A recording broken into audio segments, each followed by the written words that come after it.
15 to be very exact. My son was out here, and the baby son, and he cried, "Mommy."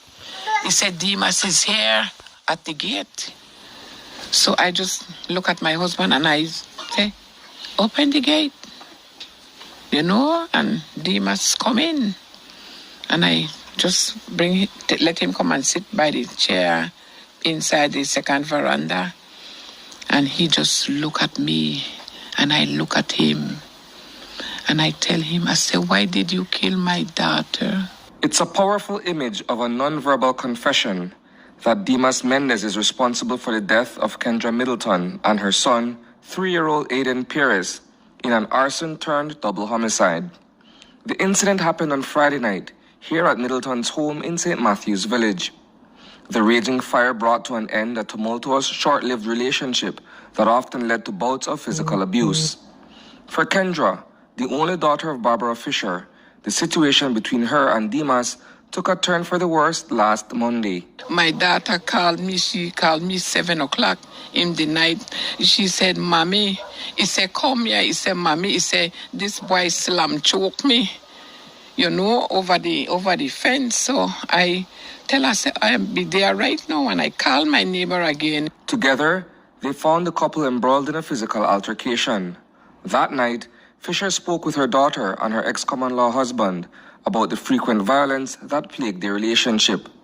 Little did she know that a few days later, things would come to a horrific, fiery end.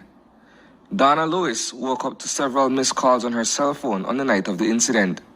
Her sister had tried desperately to make contact with her. I called, and when I called, she was crying. Like at the tip of her voice, she said, "Where are you? Please come." I said, "What happened?" She said, they killed Kendra and Aiden.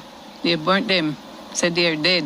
Upon their arrival, they saw a building measuring 15 feet by 20 feet, completely engulfed in flames. The fire services were called on to extinguish the fire.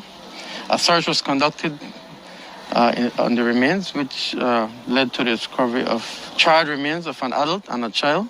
That police description does not capture the heartbreak for the families.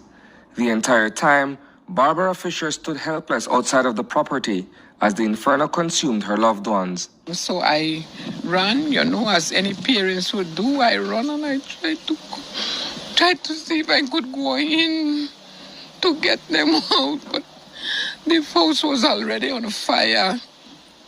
So the police will hold me and say, "Mommy, you can't go in." And I tell them, "Please, make I go get my daughter and my little grandbaby. Please." And he tell me, so I couldn't go in. They hold me, and then the house, I watched the house just gone to nothing. Out of an abundance of caution, the officers and firemen did not inform her that the bodies had been recovered from the scene of the fire. The last thing I saw was when they bring out a black bag, and I know it was a body bag, but I asked them, "Please, make us see it in it." And they tell me, "No, Mommy said that was only pieces of thing we find." They never want to tell me that my daughter.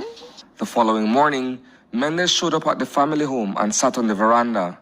Despite being allowed entry into the yard, he said nothing to the grief-stricken mother. I said, "The Holy Spirit tell me that you killed my daughter."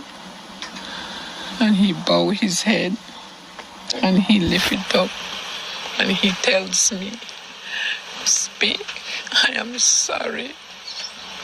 I am sorry." Shortly afterwards, Mendez was taken into police custody.